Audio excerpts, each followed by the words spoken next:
നമുക്ക് ശരിയെന്ന് തോന്നുന്നത് പറഞ്ഞുകൊണ്ടേയിരിക്കുക. കാരണം നമ്മുടെ ശരികൾ പറയാൻ നമ്മൾ മാത്രമേ ഉള്ളൂ.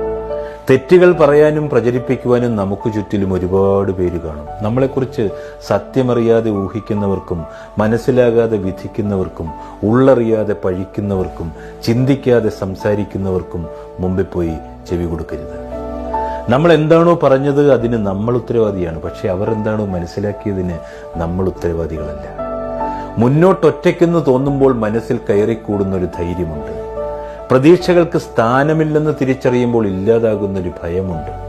ജീവിതത്തിലെ നഷ്ടങ്ങൾ അത് അനുഭവിച്ചേ തീരൂ എന്നറിയുമ്പോൾ ഉണ്ടാകുന്നൊരു സമാധാനമുണ്ട്. അപ്പോൾ നമ്മൾ തിരിച്ചറിയുമെന്നേ നമ്മൾ ശക്തരാണെന്ന്. ഈ അനുഭവങ്ങൾ അടിസ്ഥാനമാക്കിയല്ല, അത് ഉൾക്കൊള്ളുവാനുള്ള കഴിവിന് ആനുപാതികമായിട്ടാണ് ഒരാളിൽ വിവേകം കാണപ്പെടുന്നത്.